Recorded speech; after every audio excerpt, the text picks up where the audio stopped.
मगर ये करेगी असर धीरे धीरे, मगर ये करेगी धीरे धीरे।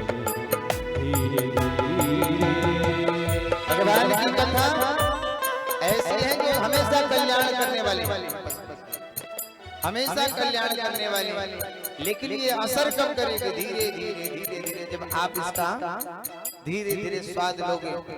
ऐसा भी ना हो कि एक दिन में ही अपच हो जाए, पेट खराब हो जाए। आराम आराम। बोलो राधे राधे। बड़े प्रेम से ऐसा ज्ञान दिया है महाराज कपिल भगवान ने, ऐसा अपनी माता जी को दिव्य उपदेश सुनाया कि मैया भटाटकी से मानो पार हो गई। कहने लगी प्रभु मैं चाहती हूँ थोड़ी देर और रुके रहे, और भगवान स्थिर ही रहे। भगवान के सामने ही मैया देवहूति का शरीर जल के तरह प्रवाहित होने लगा। अपनी माता देवहूति के इस प्रवाहित जल प्रपात को प्रणाम करके श्री कपिल भगवान वहां से राजाओं से पूजित होते हुए आगे बढ़ गए और सीधे जाकर के पाताल क्षेत्र में भगवान कपिल अपनी कुटिया बना करके रहने लगे। पाताल क्षेत्र को आजकल पश्चिम बंगाल कहा जाता है, जहां पर भगवान कपिल रहते हैं। समुद्र के बीचों बीच उनका स्थान है। मकर संक्रांति के दिन, एक दिन जब सूर्य की संक्रांति होती तो समुद्र का जल पीछे हट जाता है और सारे भक्त जाकर के उनके दर्शन करते हैं। इसीलिए कहा गया सब तीर्थ बार बार, गंगा सागर एक एक। बोल गंगा सागर तीर्थ की जय हो, बोलिए कपिल भगवान की जय हो। कपिल भगवान वहीं जाकर के स्थिर हो गए। अब महाराज राजन परीक्षित को श्री शुकाचार्य जी कहते हैं, हे राजन परीक्षित, जो महाराज मनु की दूसरी बिटियां हैं देवी आकृति, इनका विवाह रुचि प्रजापति से हुआ, जिनके यहाँ यज्ञ नाम का पुत्र पैदा हुआ और दक्षिणा नाम की कन्या से उसका विवाह हुआ। तो उसी से उन्हीं को यज्ञ नारायण भगवान कहा गया। और आज भी एक प्रचलन है कि जब भी यज्ञ करते हैं तो यज्ञ में यदि दक्षिणा न देवे तो यज्ञ अधूरे में छूट जाए, क्योंकि यज्ञ की पत्नी का नाम ही दक्षिणा है। और इसीलिए यज्ञ के बाद दक्षिणा देने का विधान कहा। बोलिए यज्ञ भगवान की जय हो। ये स्वयं यज्ञ, जो यज्ञ नाम का पुत्र हुआ, ये स्वयं भगवान नारायण के ही अवतार हैं, इसलिए इन्हें यज्ञ नारायण कहा गया। अब राजन परीक्षित को शुकाचार्य कथा सुना रहे हैं और मैत्रेय मुनि विदुर जी को कथा सुना रहे हैं। विदुर जी ने यहाँ प्रश्न किया मैत्रेय मुनि से, प्रभु एक बात बताइए, हमने ये सुना है कि महाराज मनु की तीसरी कन्या का विवाह दक्ष प्रजापति से हुआ और दक्ष की बिटिया है सती, सती का विवाह शंकर जी से हुआ। सती को दक्ष प्रजापति बहुत प्रेम करते हैं अपनी छोटी बिटिया को, और शंकर जी भी बहुत प्रेम करते हैं। ऐसा कौन सा कलह मच गया जिसके कारण से देवी सती को अपने ही पिता के यज्ञ में जल के मरना पड़ा? आप जरा समझा के कहें। मैत्रेय मुनि कहते हैं, हे विदुर जी, पुरा विश्व सृजां सत्रे समेता परमर्षयः तथा मर्गणा सर्वे सानुगा मुनयो नयः। एक बार ब्रह्मा जी प्रयाग में ब्रह्मा जी के आदेश से विश्व सत्र लगा, सारे देवता इकट्ठे भए। शंकर जी भी आए, आसन मिला तो आसन लगा और ध्यान लगा करके बैठ गए।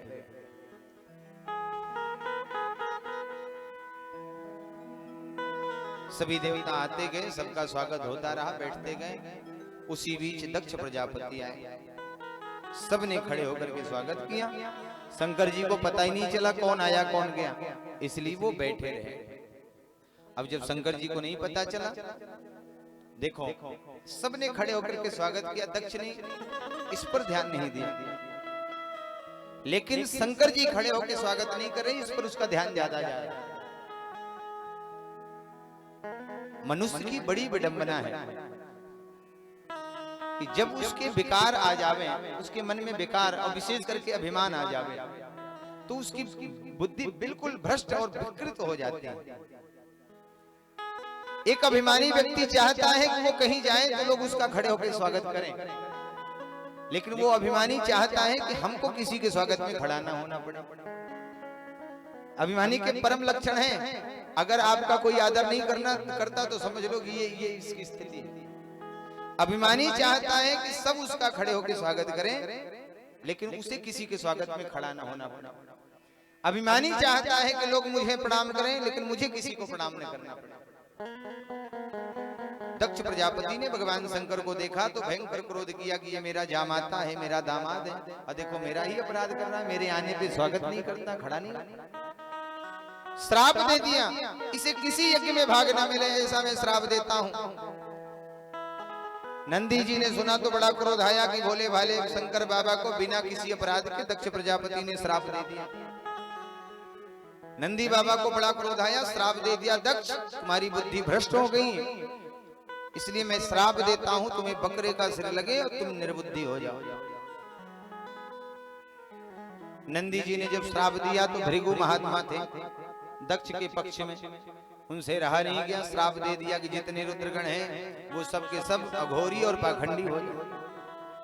नंदी बाबा ने कहा महाराज आप जैसे संत महात्मा जिस यजमान के गुरु बने जाएं उसका तो अब कल्याण ही हो जाए।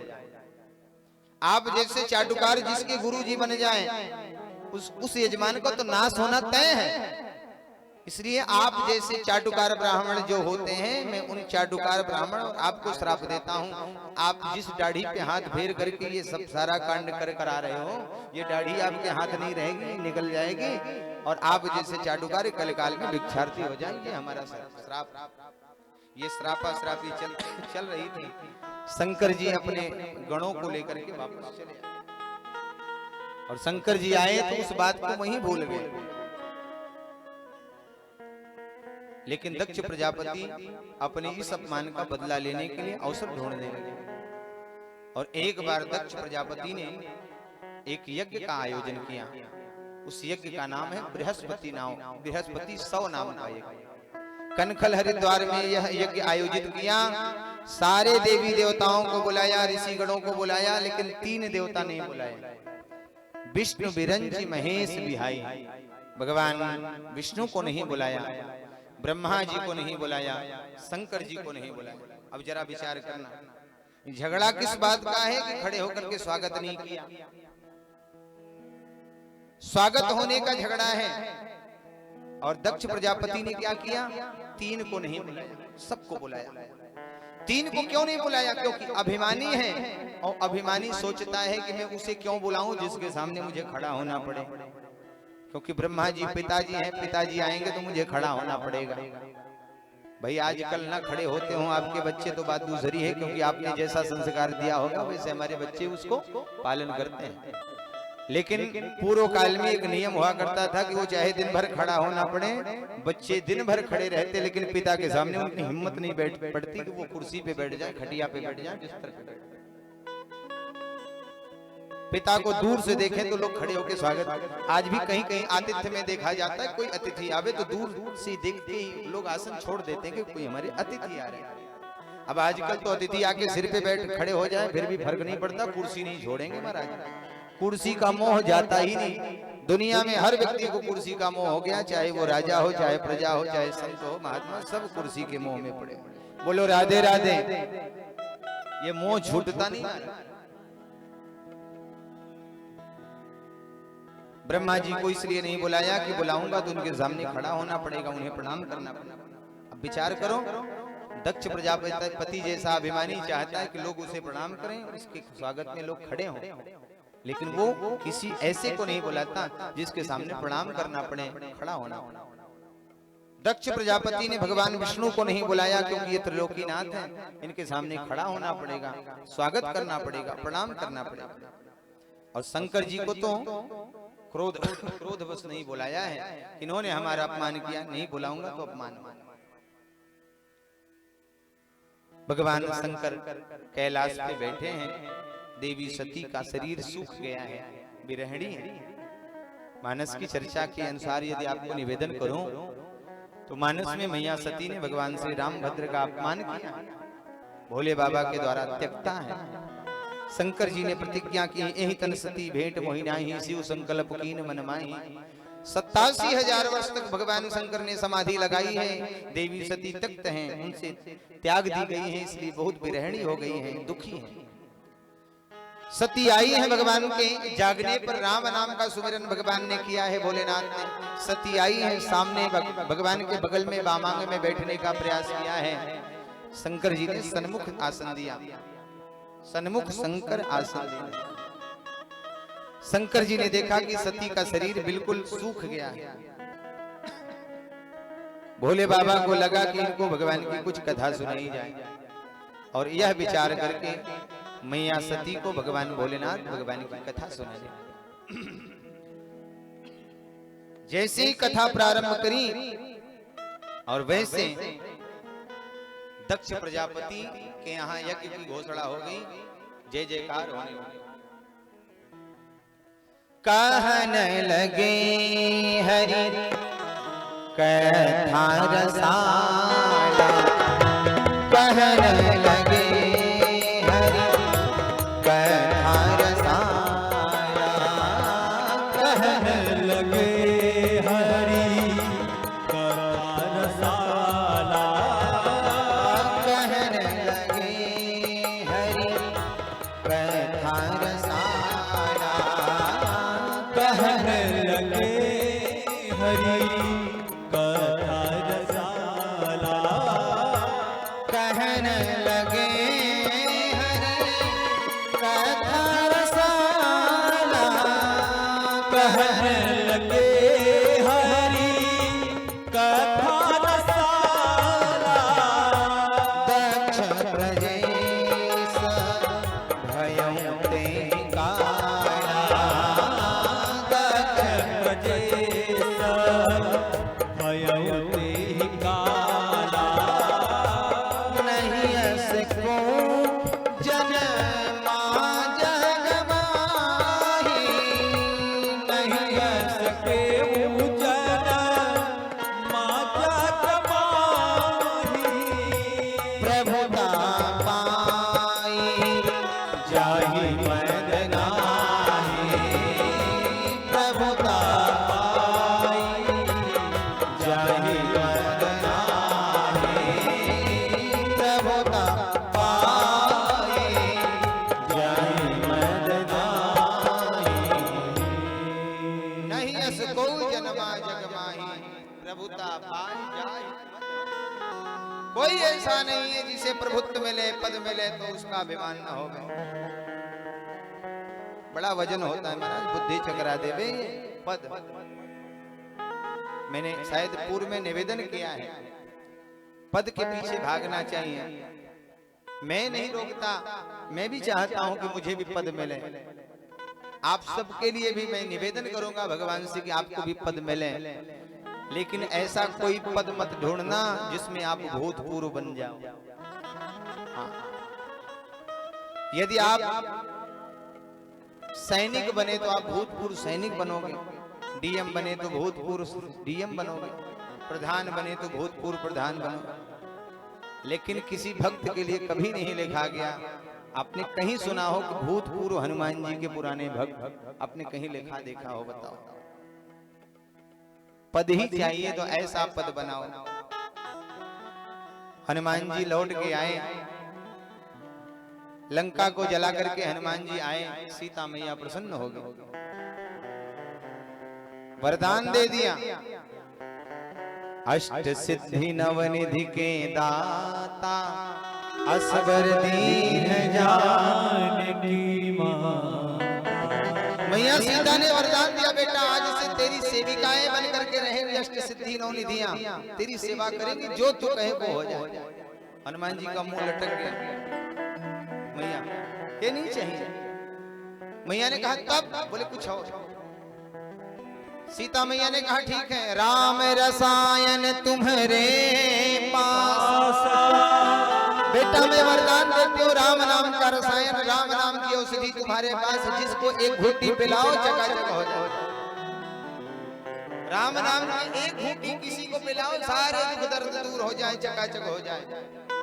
हनुमान जी ने कहा ये भी नहीं चाहिए। क्यों?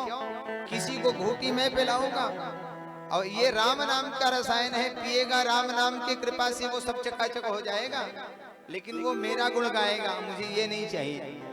तो क्या चाहिए? हनुमान जी ने कहा कुछ और। मैया सीता ने कहा सदा रहो रघुपति के।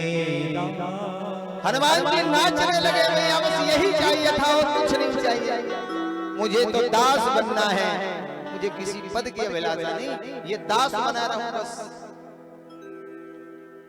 जिसको पद की अभिलाषा पद ले जाए, मुझे कोई पद नहीं चाहिए, मुझे तो बस यही चाहिए। लेकिन हनुमान जी ने अपने इस पद को एक जगह खतरे में डाल दिया।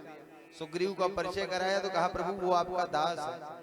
भगवान को लगा अजीब चेला मिला हमको, ये अपना ही पद संकट में डाल देता है। अभी तक तो ये परमानेंट दास हुआ करता था, ये देखो अब सुग्रीव को कह रहा है आपका दास। बोले हनुमान जी से आप क्या बनोगे? बोले हम उस दास के दास बने रहेंगे सरकार, उस सेवा में लगाए रहो, हमको पद नहीं चाहिए, जितना नीचे गिराना गिरा दो प्रभु, बस अपनी दृष्टि बनाए रहो, मुझे और कुछ नहीं चाहिए। और जिस पर आपकी दृष्टि बनी है संसार में उसका कुछ बाल बाका होने वाला नहीं। बोले राधे राधे।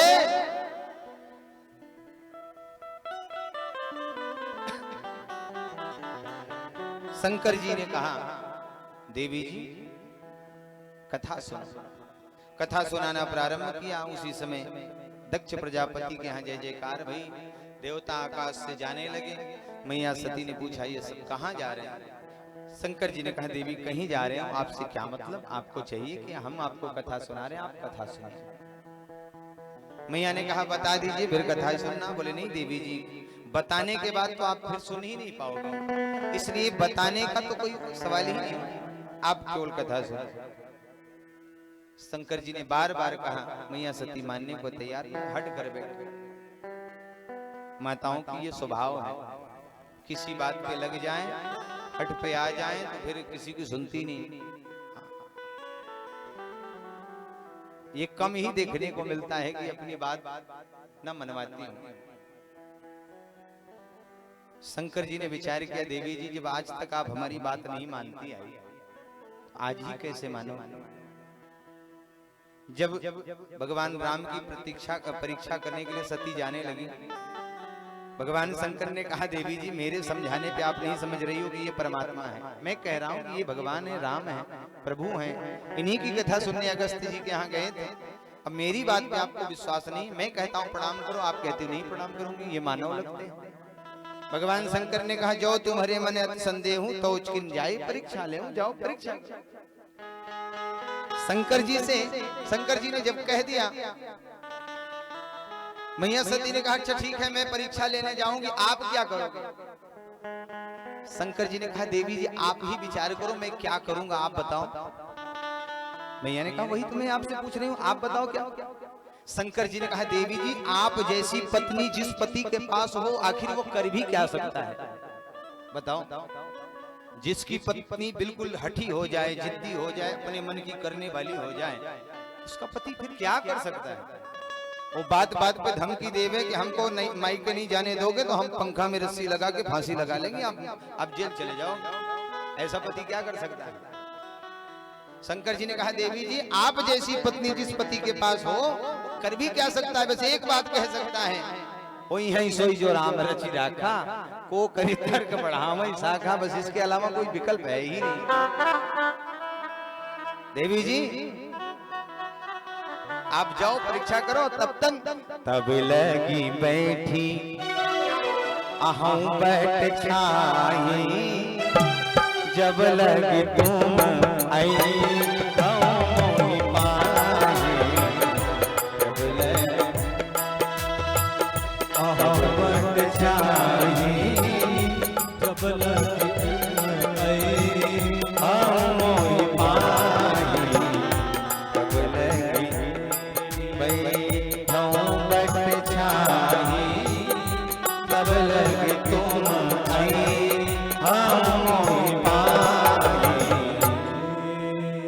जब तक आप प्रतीक्षा करके नहीं आ जाती तब तक हम यहाँ बैठे आपकी प्रतीक्षा करेंगे।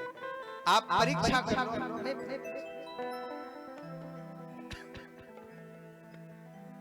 शंकर जी ने बहुत समझाया, देवी हट हट के बैठी, प्रभु बताओ कहाँ जाए। शंकर जी ने कहा, देवी जी ये आपके पिताजी यज्ञ कर रहे हैं और उसी यज्ञ में ये सारे देवी देवता जा रहे हैं। देवी जी अब आपको बता दिया, अब आप प्रेम से कथा सुनो। सती मैया ने कहा, बाबा एक बात बताओ, मेरे पिताजी यज्ञ कर रहे हैं, यज्ञ में सारे देवी देवता भी जा रहे हैं, सबको निमंत्रण मिला है, सब जा रहे हैं, मैं देख रही हूं, आप भी हमें लेके चलो। शंकर जी ने कहा, देवी जी इसीलिए मैंने कहा था कि इनके चक्कर में मत पड़ो, कहीं जा रहे हो आप केवल कथा में मन लगाओ, और आप मेरी सुनती नहीं। देवी जी आप मुझे लेके चलने की बात करती हो, जबकि तुम्हारे पिताजी ने हमको निमंत्रण कार्ड ही नहीं भेजा, निमंत्रण ही नहीं भेजा, तो कैसे जाना। सती ने कहा, प्रभु ऐसा हो नहीं सकता, मेरे पिताजी मुझे बहुत प्रेम करते हैं और मैं जानती हूँ उन्होंने निमंत्रण भेजा होगा। आप अपने रुद्रगणों से पूछिए, पता करवाइए, हो सकता है डाकिया ने पहुंचाया न हो, इसलिए पत्र ना मिला। शंकर जी ने पूर्व की पूरी घटना बताई कि देवी जी आपके पिताजी हमसे बैर करते हैं, याते हैं, इसलिए वो निमंत्रण कार्ड नहीं भेजा, निमंत्रण नहीं भेजा, बुलावा नहीं भेजा, और बिना निमंत्रण के जाना भी ठीक नहीं, इसलिए जाने का तो विचार ही छोड़ दो। मैया सती ने दलील दी, प्रभु शास्त्रों ने कहा है कि 4 जगह बिना बुलाए जाना चाहिए। 4 जगह, पिता के यहाँ, गुरु के यहाँ, मित्र के यहाँ, और कहीं भगवान की कथा हो रही हो, दरबार चल रहा हो भगवान का, भले ही किसी ने न बुलाया हो, कार्ड न मिला हो, निमंत्रण न मिला हो, चिट्ठी न मिली हो, यदि इन चारों स्थानों पर कोई उत्सव चल रहा हो, विवाह शादी, पूजन पाठ, यज्ञ अनुष्ठान या कोई उत्सव हो रहा हो, और इन चारों स्थानों से पिताजी ने बुलाना पिताजी भूल गए हो बुलाना, गुरुजी बुलाना भूल गए हो, आपके सच्चे मित्र हो बुलाना भूल गए हो, या भगवान के दरबार ही कहीं चल रहे हो और आपको निमंत्रण न मिला हो, सूचना न मिली हो, लेकिन फिर भी किसी माध्यम से आपको जानकारी हो गई है, तो बिना बुलाए जाना चाहिए। कोई दोष नहीं, कोई विकार नहीं, कोई समस्या नहीं, कोई पाप नहीं। मानस में गोस्वामी बाबा ने इसका बड़ा अच्छा प्रमाण भी दे दिया। यद्यपि मित्र प्रभु पितु गुरु गेहा, जाई अबीनु बोले मुना सदेहा। यद्यपि मित्र प्रभु पितु गुरु गेहा, जाई अबीनु बोले मुना सदेहा। यद्यपि मित्र प्रभु पितु गुरु गेहा, जाई बोले संदेहा। तदपि विरोध मान जह कोई, तदपि विरोध मान जह कोई, कहाँ गए कल्याण होई। तदपि विरोध मान जह कोई, कहाँ गए कल्याण होई। आगे कह भी दिया कि अगर ऐसे इन 4 स्थानों पे कोई विरोध मानने वाला है तो नहीं जाना चाहिए, क्योंकि कल्याण नहीं होने वाला। किसी ने अपमान कर दिया तो दुखी मना होकर के जब लौट गया होगे तो बड़ी पीड़ा होगी, और जब कोई समाज में अपमान करता है तो फिर मरने मारने की बात आ जाती है कि इसने मेरा अपमान कैसे कर दिया, मैं इसे नहीं छोड़ूं। देवी जी निमंत्रण नहीं आया है, सो जाना ठीक। 4 स्थान जहां बिना बुलाए जाना चाहिए। कभी खाली हाथ नहीं जाना चाहिए, जो भी हाथ में आवे फूल अक्षत आदि ही लेकर के जाना चाहिए। और अगर कोई विरोधी हो तो नहीं जाना चाहिए। देवी जी हमारा निमंत्रण नहीं आया है इसलिए जाना ठीक नहीं। सती ने बहुत समझाया, सती को भगवान भोलेनाथ ने बहुत समझाया, लेकिन मैया सती मानने को तैयार नहीं, और बाबा के लाख मना करने के बाद वो पिता के यज्ञ में चल पड़ी। दक्ष प्रजापति ने अपने समस्त नगरवासियों को यह कह रखा है कि देखो शंकर तो अभिमानी है, आएगा नहीं, लेकिन सती जरूर आएगी, और जो भी सती का सम्मान करेगा वो दंड का अधिकारी बनेगा, इसलिए सती का कोई सम्मान न करें। सती मैया जाते जाते अंतिम शब्दों में भगवान भोलेनाथ से कह के गई कि प्रभु बहुत दिन हो गया, बहनों से नहीं मिली, बहनोइयों से नहीं मिली, यदि आपकी आज्ञा हो तो चली जाऊं। बाबा ने कह दिया देवी जी हमको जो समझाना हमने समझा दिया, अब आपकी जो इच्छा करे सो करो। यहाँ भी वही बात है, वही है सोई जो राम रच राखा। जब कोई नहीं सुनता अपनी बात, चाहे वो हमारा बेटा हो, बेटी हो, पत्नी हो, परिवार हो, अपनी बात समझाते समझाते हम थक जाते हैं। जब वो हमारी बात नहीं मानता तो हम यही कहते हैं वही होगा जो भगवान की इच्छा हो, क्योंकि जब व्यक्ति असमर्थ होता है तो अपनी बात को भगवान पे छोड़ देता है कि प्रभु अब आप संभालो, ये मेरे बस की बात नहीं है, अब तो आप ही जाओ। देवी सती जाने लगी तो शंकर जी ने 2 रुद्रगण भेज दिए। जिन बहनों से मिलने के लिए देवी सती बहुत लालायित आतुर होके गई थी, उन्हीं बहनों ने बहुत अपमान किया। और ये सती हमने तो सुना था कि पिताजी ने तेरे घर निमंत्रण भी नहीं भेजा था, फिर भी तू कितनी निर्लज्ज है कि बिना निमंत्रण के ही चली आई, और अपने तो आई तो साथ में रुद्रगण भी लेके आई, तू भी खाएगी यहाँ बैठ के, ये भी खाएंगे। सती एक बात बता, तू तो चली आई, वो कहाँ रह गए शंकर बाबा जिनके पास कपड़े आदि नहीं तो नंग धड़ंग बैठे रहते हैं दिगंबर बैली बने, जिनके पास श्रृंगार की कोई व्यवस्था नहीं तो शमशान की राखी लगावे, जिनके पास श्रृंगारी कोई वस्तु मोती माला नहीं है तो वो सर्पों की माला, रुद्राक्ष की माला, मुंडों की माला पे। कहते हैं कि किसी को गोली मार दो तो घाव ठीक हो जाए, इधर उधर लगे तो विशेष जगह लगे तो निपट ही जाए, बोलो राधे राधे। इधर उधर कहीं घाव लगे तो वो घाव ठीक हो जाए और उसका दर्द समाप्त भी हो जाए, लेकिन किसी को बोली मार दो तो बोली जब भी याद आवे तो घाव करके जाए। गोली से ज्यादा अगर दर्द देता है तो बोली देता है। अब वो बहनें, वो सखियां खूब बोली बोल रही, तो कितनी निर्लज्ज है, बिना निमंत्रण के चली आई। किसी ने सम्मान नहीं किया सती का। सारे नगरवासी सती को देख के मुंह फेर के चले गए। दक्ष प्रजापति ने देखा तो मानो जल भुंसा गया। सबने अपमान किया सती का, सिवाय एक। कौन? बोले महाराज मनु की कन्या है देवी देवहूति, इनकी 16 कन्याएं हुई, सबसे छोटी इनकी बिटियां हैं सती। और सती को देखा तो माँ की आंखों में आंसू आ गए, आहा मेरी बिटियां आ गई है, और दौड़ पड़ी है स्वागत के लिए। सादर भले ही मिली एक माता,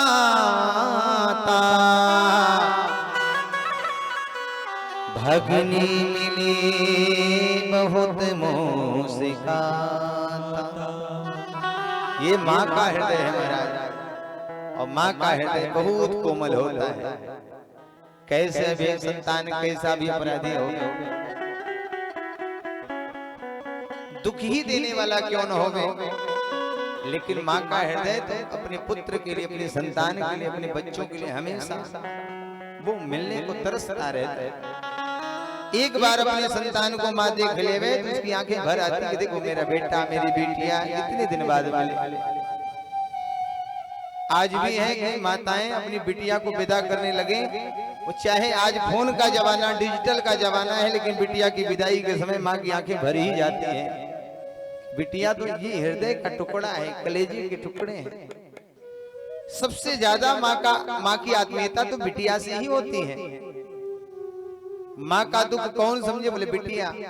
बेटा हो सकता है नौकरी धंधा छोड़ के आएगी नहीं, लेकिन बिटिया को पता चले तो माँ बाप को देखने पहले दौड़ के आए। कि माँ बाप को दुख हो, ये ठीक नहीं। माँ ने स्वागत किया बड़े प्रेम से और लेकर के रनिवास में जाने लगी। देवी ने कहा, माँ सबसे पहले मैं यज्ञ का दर्शन करूंगा, यज्ञ मंडप का दर्शन।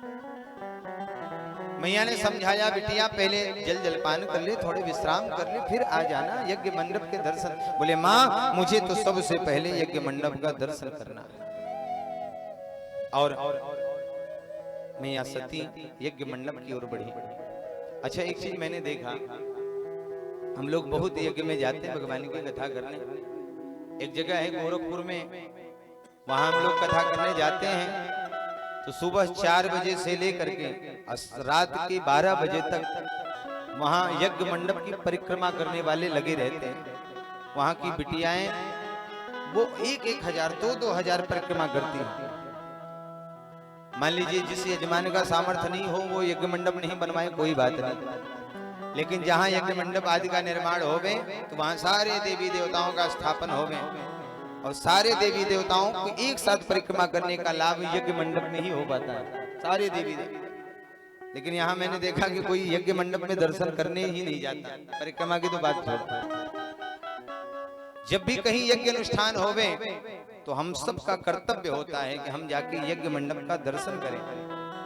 यज्ञ में कौन देवी कौन वेदी पर कितने देवता आवाहित हैं, देवताओं का परिचय जाने। शंकर जी का स्थान कहाँ है, गणेश जी का स्थान कहाँ है, मंडप में जो स्तंभ लगे हैं उन स्तंभों में कौन से देवी देवताओं का स्थान है, ये सब जानना चाहिए। और न जानकारी हो तो वहां जो बैठे हो पंडित जी उनसे पूछना चाहिए, पंडित जी जरा जानकारी दीजिए। इसलिए कि जिस यज्ञ में शंकर जी का कोई स्थान नहीं, वो यज्ञ अपने आप ही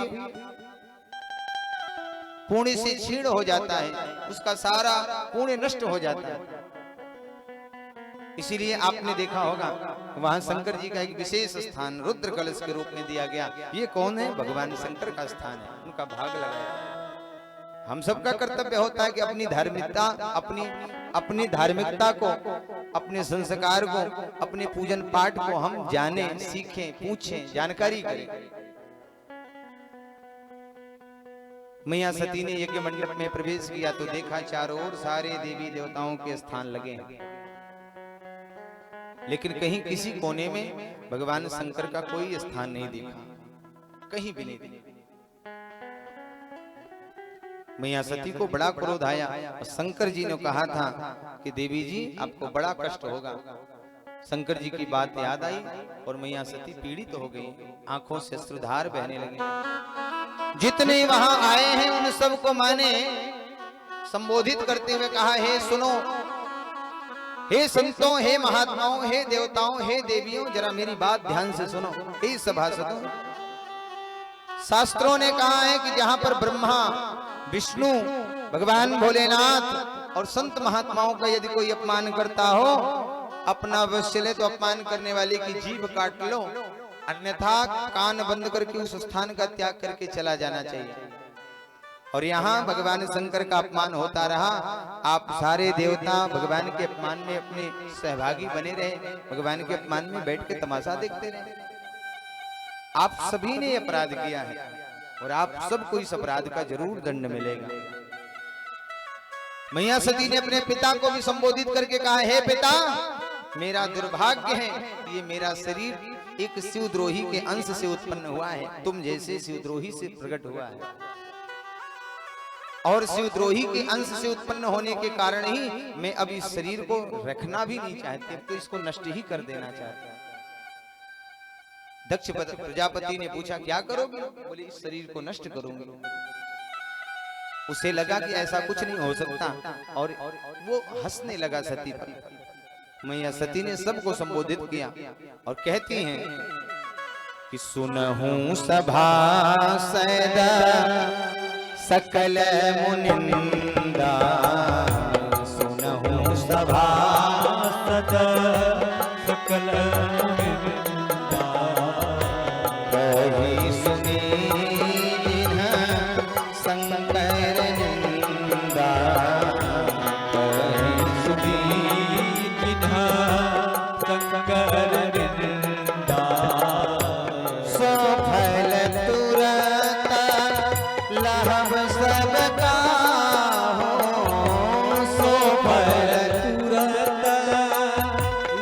सब काहूँ भली भांति पछताव पिता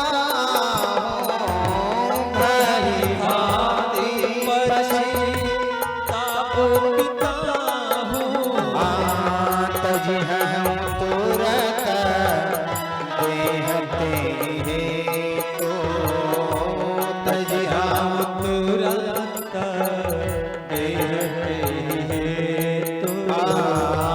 उर्धर चंद्र मौल भी सके तो उर्धर चंद्र और के तो अस कहीं जोग अस कहीं जोग अग्नि तनु जारा भयं सकल मख हाहाकारा भयं सकल मख हाहाकारा भयं सकल मख हाहाकारा भयं सकल मख हाहाकारा भयं सकल मख हाहाकारा।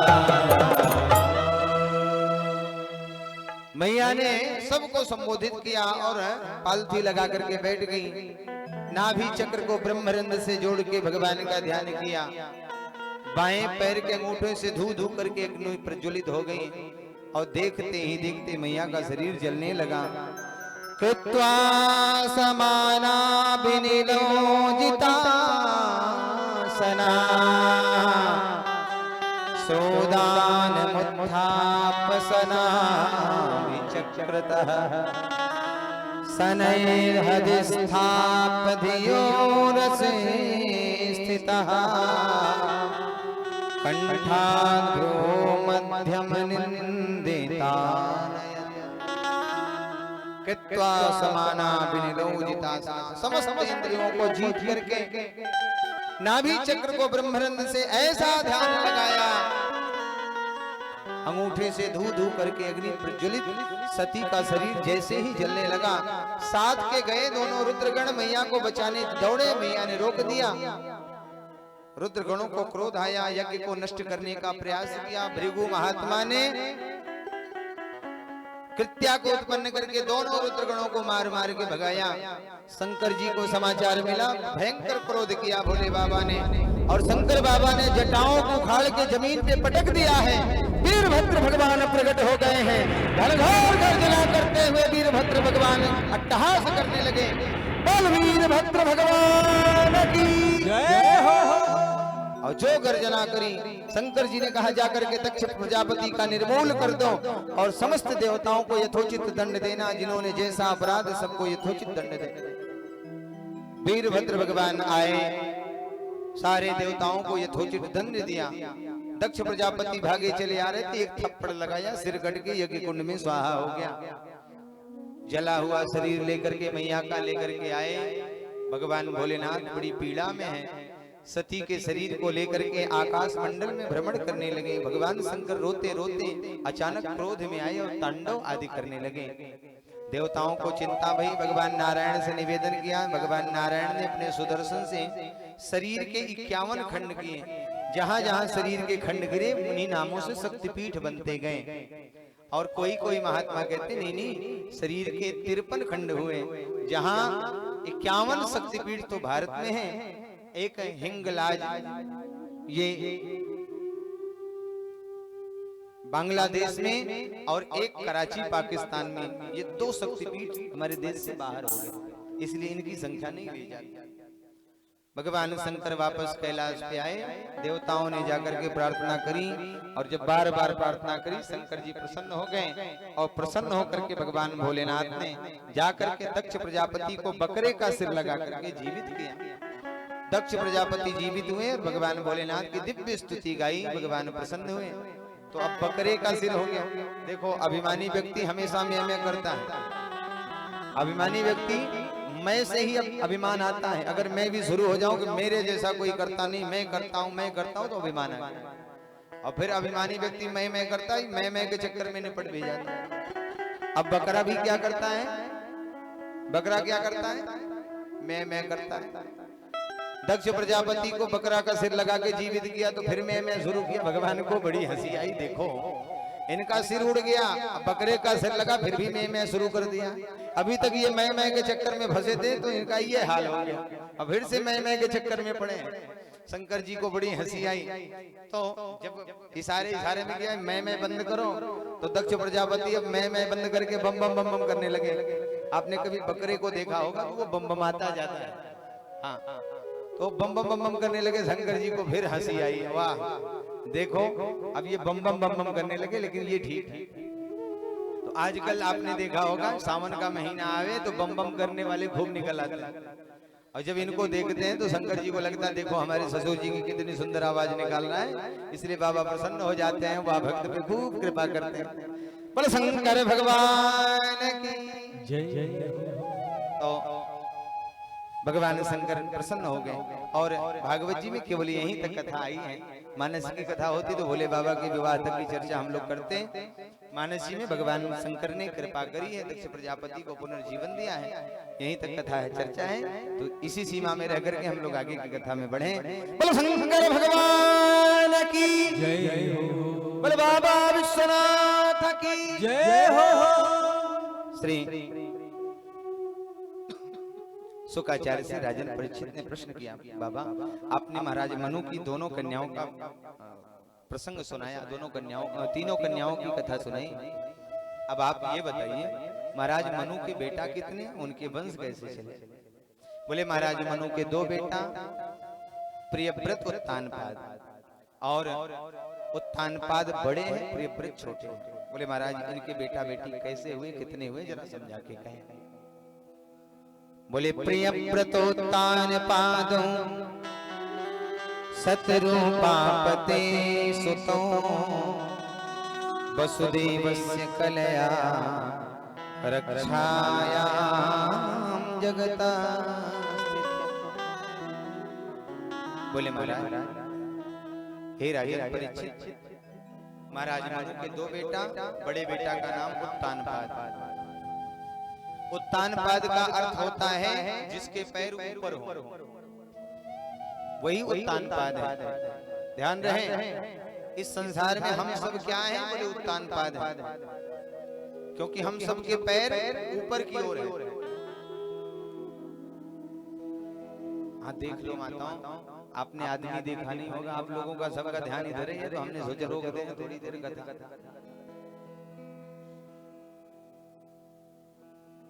उत्तानपाद का अर्थ ही होता है जीवात्मा, जिसके पैर ऊपर हो सिर नीचे हो, वही उत्तानपाद है।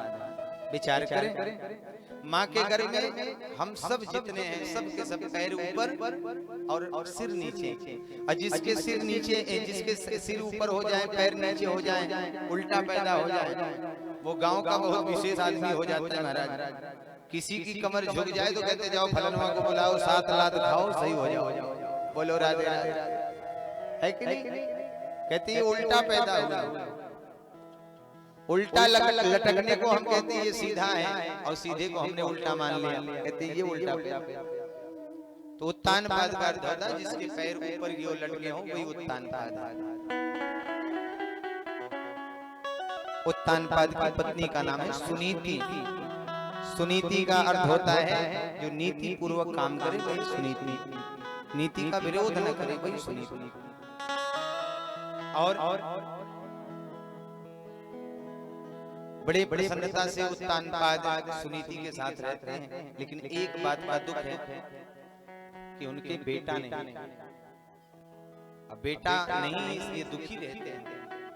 एक दिन जंगल में गए और देखा कि जंगल में एक सुंदर स्त्री वो घूम रही। क्या नाम है देवी जी? बोले हमारा नाम सुरुचि है। बहुत अच्छा नाम है। सुरुचि का मतलब बोले अपनी रुचि से जो काम करें वही सुरुचि। आपको कितना नुकसान होना है, फायदा होना है, क्या बुरा लगना है, अच्छा लगना है, इससे मतलब नहीं। अपनी रुचि से जो काम करे वही सुरुचि। बोले देवी जी आप परम सुंदर हो, हमसे विवाह कर लो। बोले ठीक। और सुरुचि को विवाह करके घर ले लिया। अंदर प्रवेश किया सुरुचि ने, जैसे तो पहली पत्नी सामने, ये कौन? बोले हमारी पहली पत्नी। बोले तो मैं चली। उत्तानपाद ने कहा नहीं देवी जी आप रुको, हम इसी को निकाल देंगे। और सुरुचि को घर में रखा, सुनीति को घर से दूर कर दिया।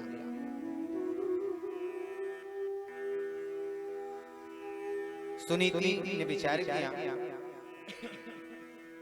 कि जिसके पति ने ही घर से निकाल दिया हो, ऐसी स्त्री के जीवन में फिर क्या लक्ष्य रह जाता है?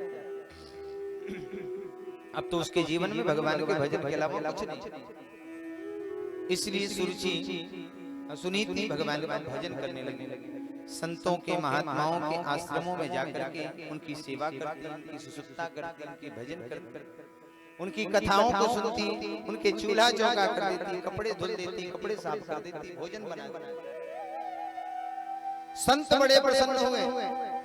एक दिन संतों ने कहा बेटी हम चाहते हैं तुम वरदान मांगो।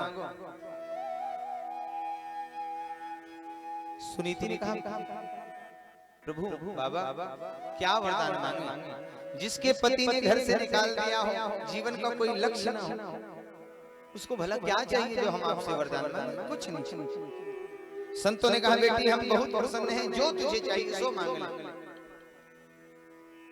सुनीति ने कहा बाबा यदि देना ही चाहते हो तो हमारी जो सौतन है सुरुचि, उसको एक बेटा हो जाए। संतों की आंखें भर गई। बेटी अरे जिसके कारण तुझे घर से निकाल दिया गया तू चाहती उसको बेटा हो जाए? बोले नहीं महाराज, उसके कारण मुझे घर से नहीं निकाला गया, बल्कि मेरे बेटा बेटी नहीं हुए इसलिए मुझे घर से निकाला गया। कल को उसे भी बेटा बेटी नहीं होंगे तो उसे भी घर से निकाल दिया जाएगा, इसलिए मैं चाहती हूँ उसे एक बेटा हो जाए। संतों ने कहा बेटी हम आशीर्वाद देते हैं कि तुम्हारी सौतन को बेटा जरूर होगा, लेकिन तुमको भी बेटा होगा। अब भगवान की ऐसी कृपा भई, दोनों रानियां गर्भवती भई। कालांतर में दोनों ने एक एक बेटा को जन्म दिया। सुनीति ने अपने बेटा का नाम रखा ध्रुव और सुरुचि ने अपने बेटा का नाम रखा उत्तम। दोनों बालक बड़े होने लगे। एक दिन की बात, लगभग 5 वर्ष के ध्रुव जी महाराज हो गए। महाराज उत्तानपाद सिंहासन पे बैठे हैं और उत्तम को गोद में लिए खेल रहे हैं। ध्रुव जी वैसे तो अपनी माता से प्रतिदिन पूछते माँ मेरे पिताजी कौन है, जरा मेरा परिचय करा दे। माँ कहती बेटा समय आए तो परिचय करा दे। 10 मिनट शेष कथा है बस, इसके बाद आरती हो जाएगी। आज कथा बढ़ाए रहेंगे तो हम लोग कल भगवान के जन्मोत्सव में बड़े आराम से पहुंच जाएंगे, इसलिए थोड़ी सी चर्चा आज 10 मिनट बढ़ा कर। बोलो राधे राधे।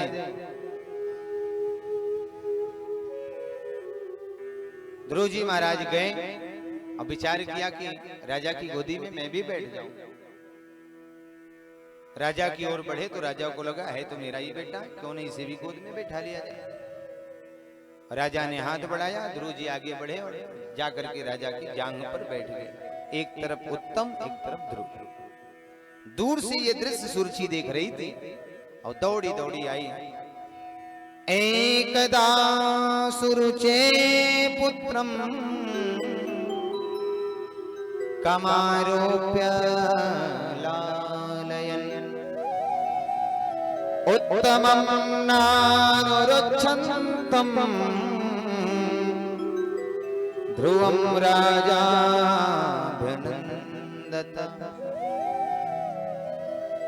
तपसाराध्य पुरुषं तस्यैवानुग्रहेण मे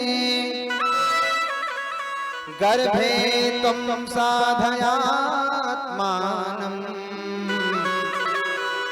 यदीक्षसि नृपासनं। राजा की गोदी में बैठे ही हैं और तब तक सुरुचि आई और ध्रुव जी को पकड़ करके उनकी बांह पकड़ के जमीन पे पटक दिया।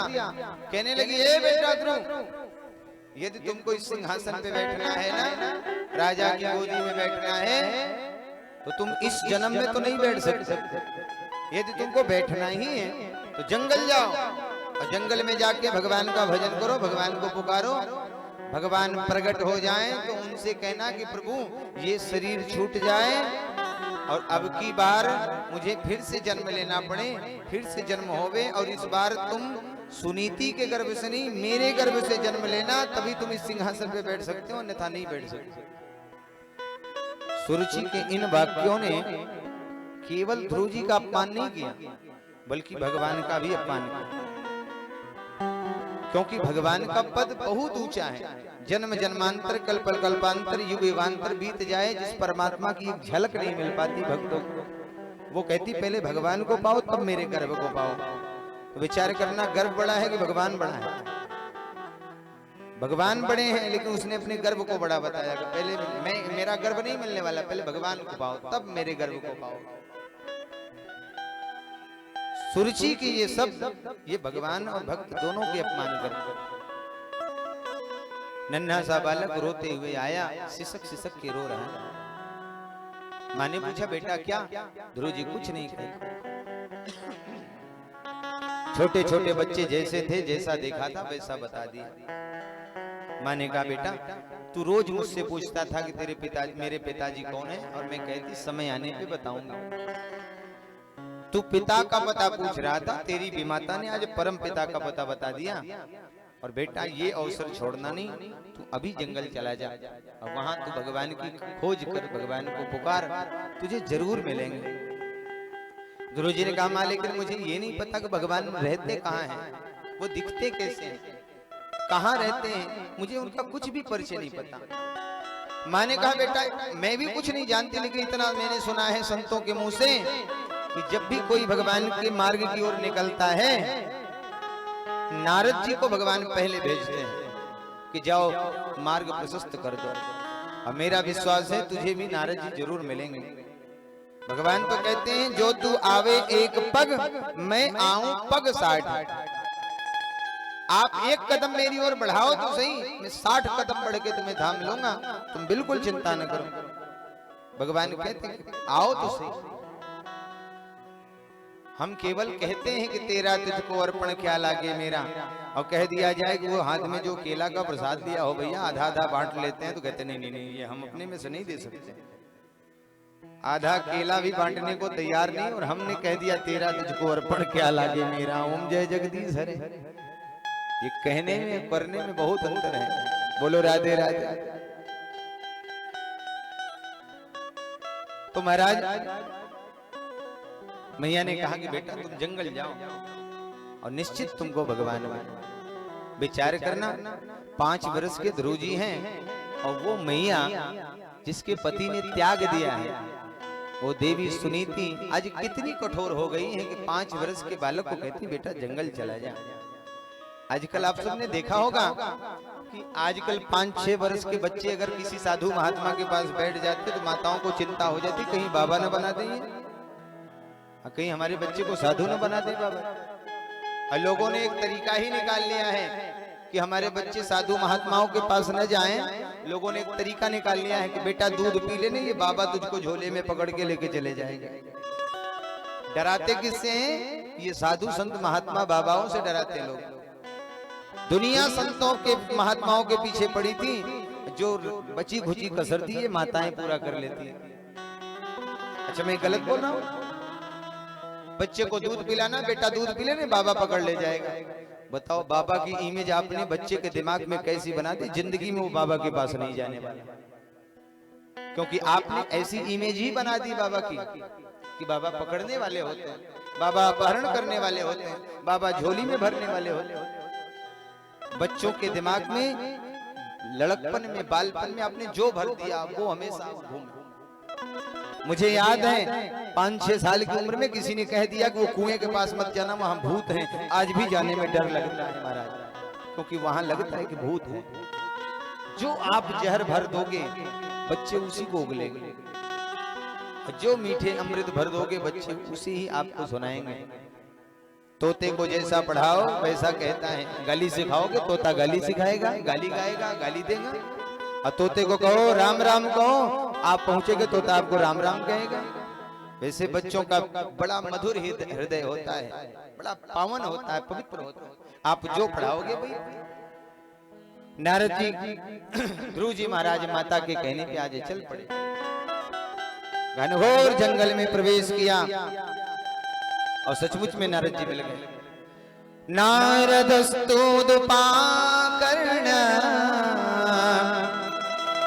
ज्ञात्वा तस्य चिकीर्षितम् स्पृष्ट्वा मूर्धन्यधन्येन पाणिना प्राह विस्मितः। नारद जी ने देखा, बोले बेटा कौन हो, कहां इस घनघोर जंगल में प्रवेश किए जा रहे। ध्रुव जी ने अपना परिचय कराया। बोले बेटा लेकिन इस जंगल में क्यों? बोले मेरी भी माता ने मेरा अपमान किया है, इसलिए अपने अपमान का बदला लेने के लिए मैं भगवान को पाने जा रहा हूं। नारद जी ने कहा कि बेटा तुम्हारी कुल मिला के 5 वर्ष की आयु हुई है, और 5 वर्ष में कैसा मान अपमान, ये तो बच्चों के खेलने खाने के दिन होते हैं, और तुमने मान अपमान माथे पे उठा लिया। ये मान अपमान के चक्कर में मत पड़ो, भग जाओ। नारद जी ने समझाया। ध्रुव जी ने कहा चाहे जो हो जाए भगवान को पाके जाऊंगा। नारद जी ने डराया, बोले बेटा यहाँ हिंसक जीव रहते हैं, किसी बब्बर शेर के नाश्ता बन जाओगे। बोले अब चाहे जो हो जाए हम लौटने वाले नहीं, हम तो भगवान को पाके जाए। देखा कि बालक बड़ा दृढ़ निश्चय में है, किसी बात की चिंता नहीं है, इसलिए नारद जी ने बालक को भगवान के पाने की। अच्छा भैया आ गए हैं, हाँ ठीक है सुना देंगे।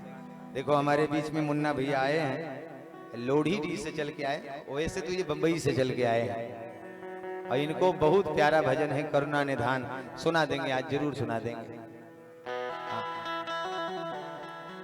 ओ महाराज पहुंच गए। नारद जी ने दिव्य ज्ञान दिया कि बेटा ऐसे तपस्या करना, भगवान तुमको मिले। ध्रुव जी ने जाकर के मधुवन में स्नान किया, यमुना जी ने तपस्या प्रारंभ करी।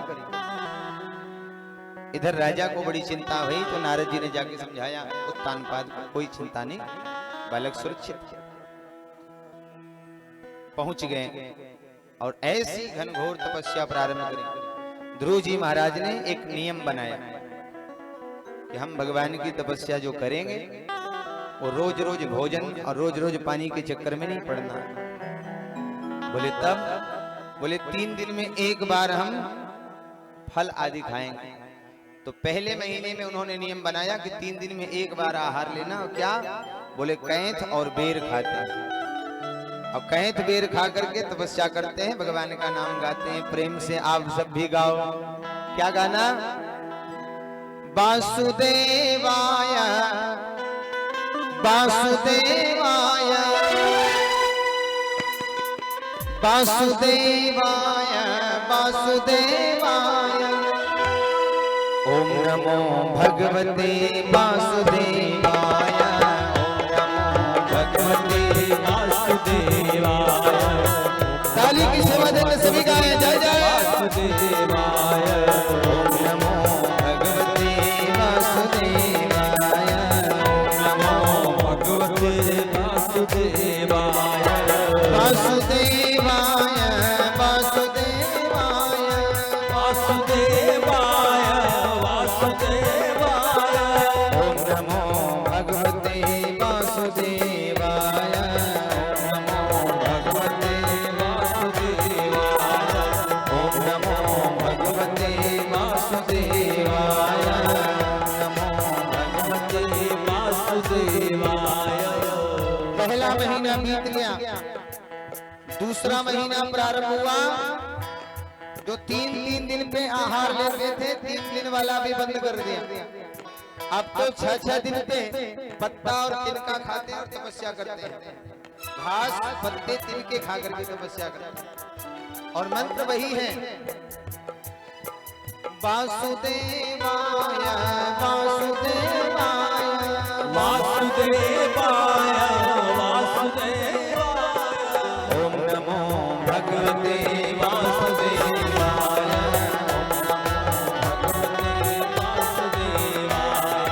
ओम नमो भगवते वासुदेवाय ओम वासुदेवाय। दूसरा महीना भी बीत गया, तीसरा महीना आया तो दूसरे महीने वाला जो नियम था बंद कर दिया। तीसरे महीने में 9 दिन में एक बार पानी पीते हैं, एक बार पानी पी करके 9 दिन तक तपस्या करते हैं और फिर एक बार पानी पीते हैं। ओम नमो भगवते वासुदेवाय, ओम नमो भगवते वासुदेवाय, ओम नमो भगवते वासुदेवाय, ओम नमो भगवते वासुदेवाय। वासुदेवाय वासुदेवाय वासुदेवाय वासुदेवाय। ओम नमो भगवते वासुदेवाय, भगवते वासुदेवाय। तीसरे महीने का नियम भी बंद कर दिया। चौथा महीना आया तो योगिक क्रिया के माध्यम से 12-12 दिन में हवा पीते हैं और तपस्या कर रहे हैं, वही मंत्र चल रहा है। चौथा महीना भी बीता। अब जब 5वां महीना आया, अब ध्रुव जी महाराज ने तपस्या में बहुत परिवर्तन किया। जो बैठ के कर रहे थे वो खड़े हो गए और एक पैर पे एक अंगूठे पे खड़े हो गए, एक पैर के एक अंगूठे पे खड़े हो गए, दोनों हाथ ऊपर कर लिया और अपने श्वास को खींच करके ऐसा प्राणवायु को चढ़ाया है कि न श्वास लेते हैं न छोड़ते हैं न अंदर लेते हैं और भगवान का नाम वही चल रहा है मन ही मन। वासुदेवाय वासुदेवाय वासुदेवाय वासुदेवाय। वासुदेवाय वासुदेवाय वासुदेवाय वासुदेवाय। ओम नमो भगवते वासुदेवाय, ओम नमो भगवते वासुदेवाय।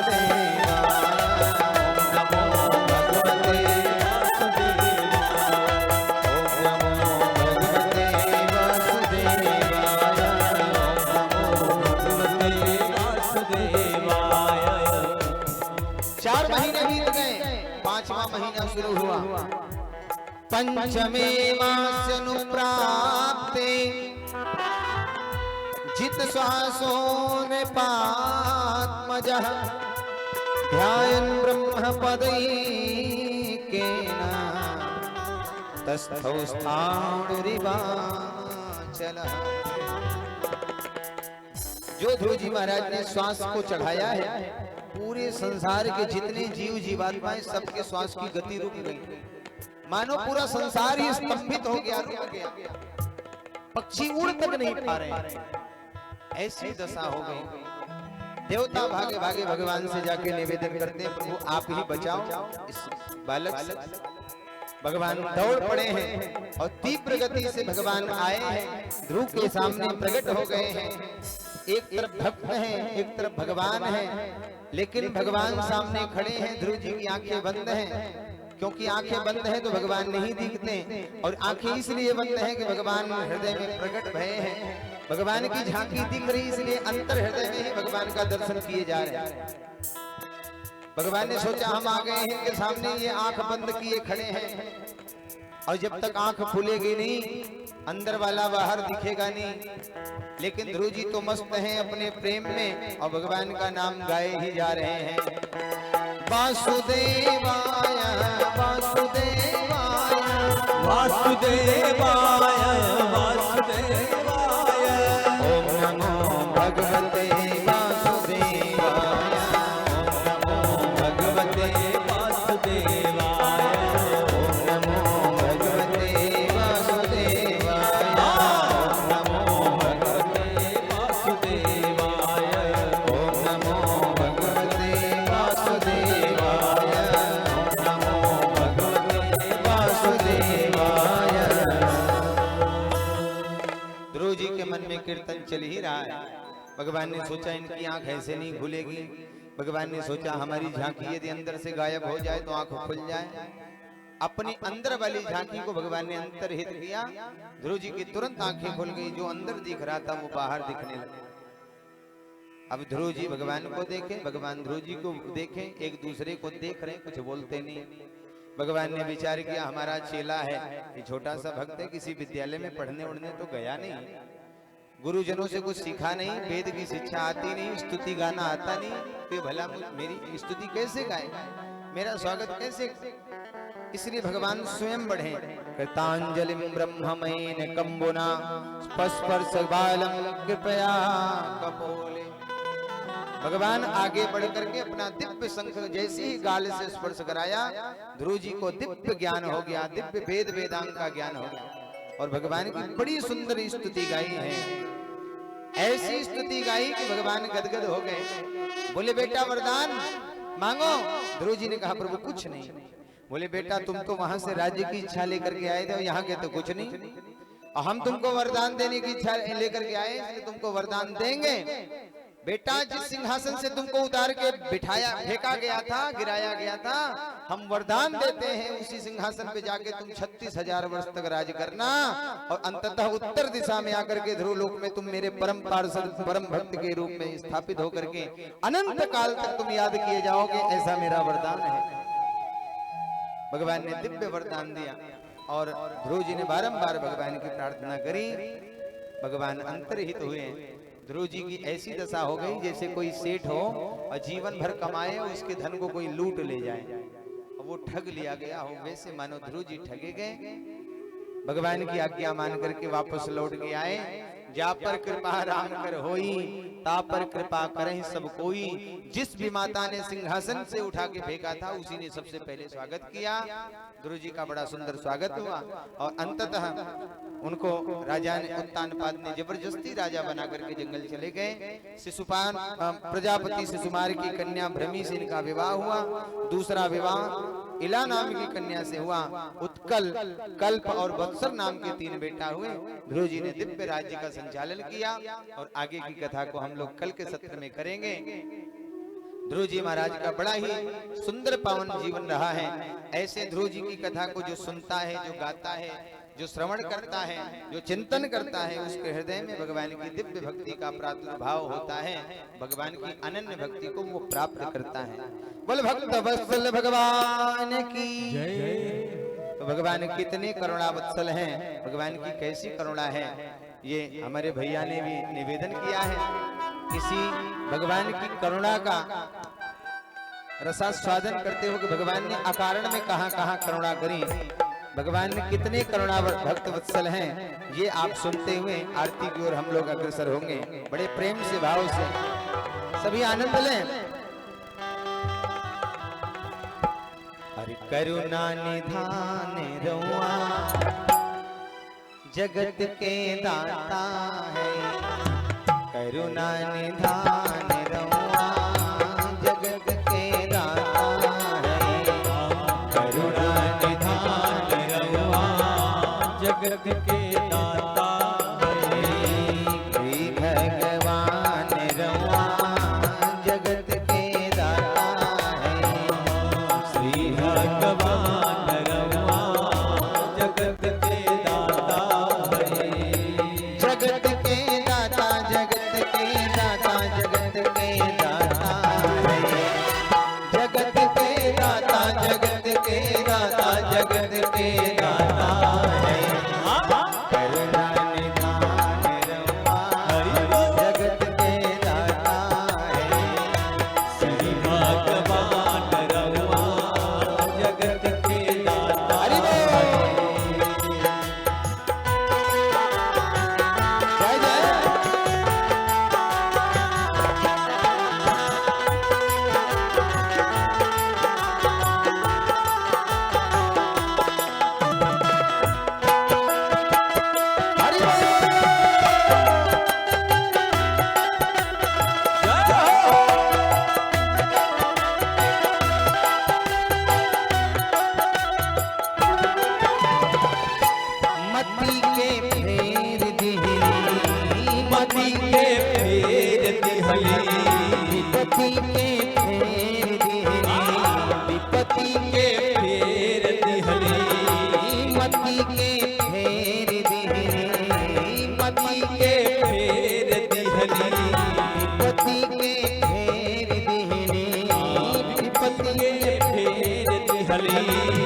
देवा समान रउआ जगत के दाता है। तेरा समान रउआ जगत के दाता है। करुणा निधान रउआ जगत के दाता है। जगत के दाता, जगत के दाता, जगत के दाता है। जगत के दाता, जगत के दाता, जगत के दाता। श्री भगवान रउआ जगत के दाता है। श्री भगवान रउआ जगत के दाता है। जय जय, काली की सेवा जरूर है। जय जय।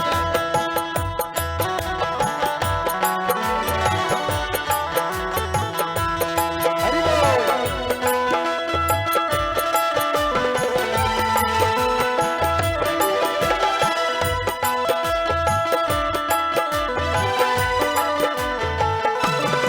जय जय।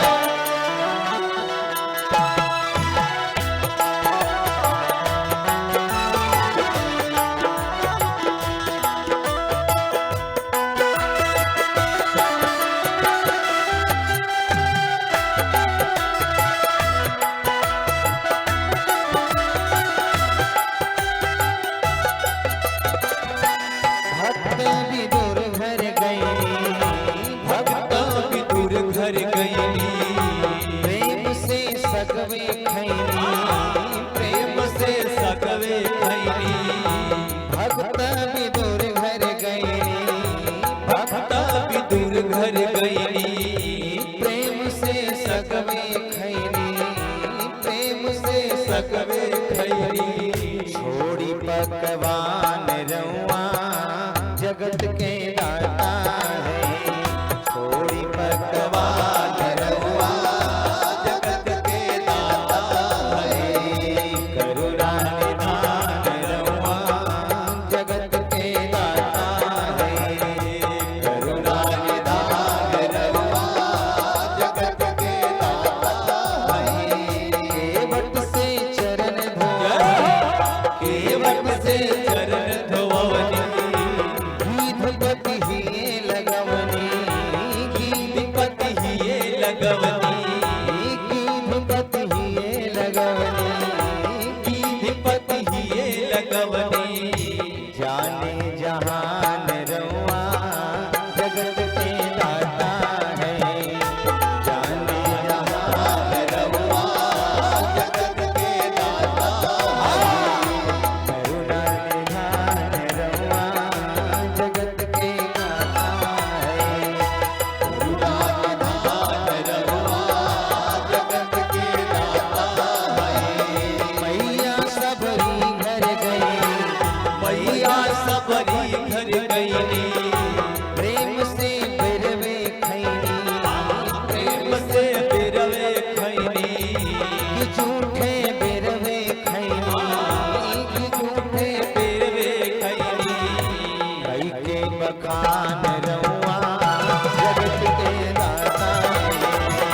कई के बखान रउआ जगत के दाता है। करुणा निधान रउआ जगत के दाता है। करुणा निधान रउआ जगत के दाता है। श्री भगवान रउआ जगत के दाता है।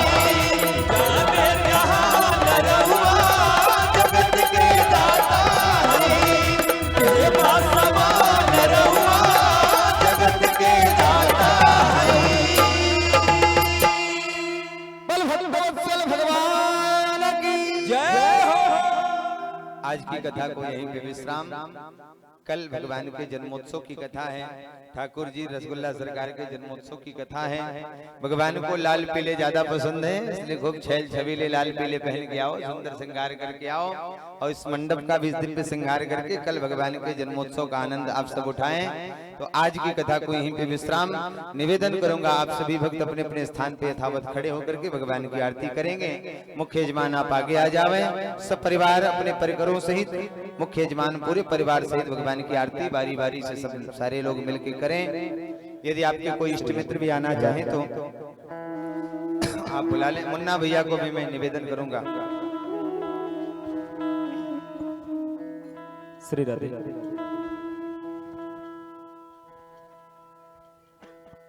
ओम इदगुं हविः प्रजननं मे अस्तु दशवीरगुं सर्वगणगुं सुस्तये आत्मसनि व्रजासनि वसुसनि लोकसन्यभसनि अग्निः व्रजां बहुलां मे करोत्पन्नं पयोरेतोष्माशु दत्त।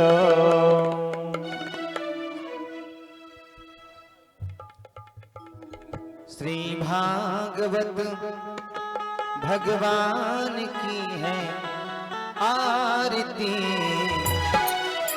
पापियों को पाप से है तारती। श्री भागवत भगवान की है आरती, पापियों को पाप से है तारती। श्री भागवत भगवान की है जय हो। आरती, पापियों को पाप से है तारती। श्री भागवत भगवान की है आरती, पापियों को पाप से है तारती।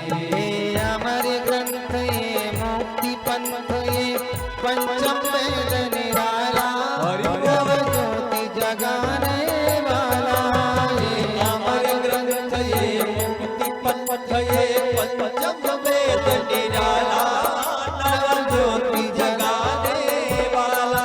हरि नाम यही हरि ध्यान यही, हरि नाम यही हरि नाम यही, जग पे मंगल की आरती, पापियों को पाप से है तारती। श्री भागवत भगवान की है आरती, पापियों को पाप से है तारती।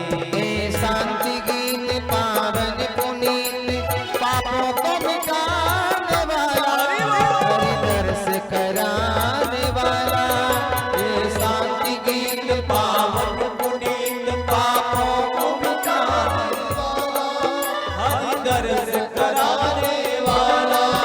ये शांति गीत पावन पुनीत, पापों को मिटाने वाला, हरि दर्श कराने वाला। ये शांति गीत पावन पुनीत, पापों को मिटाने वाला, हरि दर्श कराने वाला। ये सुख करनी ये दुख हरनी, ये सुख करनी ये दुख हरनी, ये सुख करनी ये दुख हरनी, ये सुख करनी ये दुख हरनी। श्री मधुसूदन की आरती, पापियों को पाप से है तारती। श्री भागवत की है आरती, पापियों को पाप से है तारती। भागवत भगवान की है आरती, पापियों को पाप से है तारती। जय जय। क्या बात है।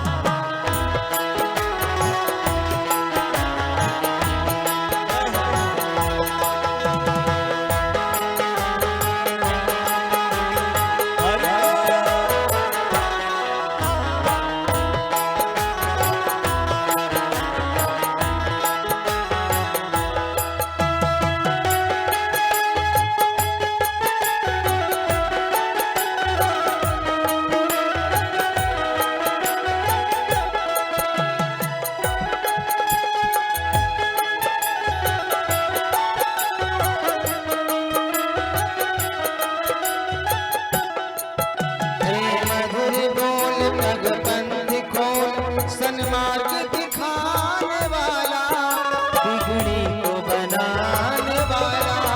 हे मधुर बोल सतपंथ खोल, सन्मार्ग दिखाने वाला, बिगड़ी को बनाने वाला। हे मधुर बोल सतपंथ खोल, सन्मार्ग दिखाने वाला, बिगड़ी को बनाने वाला। सन्मार्ग दिखाने वाला, बिगड़ी को बनाने वाला। श्री राम यही घनश्याम यही, श्री राम यही घनश्याम यही, श्री राम यही घनश्याम यही, श्री राम यही घनश्याम यही। प्रभु की महिमा की आरती, पापियों को पाप से है तारती। श्री भागवत भगवान की है आरती, पापियों को पाप से है तारती। श्री भागवत भगवान की है आरती, पापियों को पाप से है तारती। कर्पूर गौरम करुणावतारम, संसार सारम भुजगेन्द्रहारम, सदा वसंतम हृदयारविंदे। भवानी सहितं नमामि। त्वमेव माता च पिता त्वमेव, त्वमेव बन्धो च सखा त्वमेव, त्वमेव वेद्या द्रविणं त्वमेव, त्वमेव सर्वं मम देव देव। भागवत भगवान की आरती, पापियों को पाप से है तारती। भागवत भगवान की आरती, पापियों को पाप से है तारती। श्री भागवत भगवान की है आरती, पापियों को पाप से है तारती। पापियों को पाप से है तारती। श्री कृष्ण गोविंद हरे मुरारे, हे नाथ नारायण वासुदेव।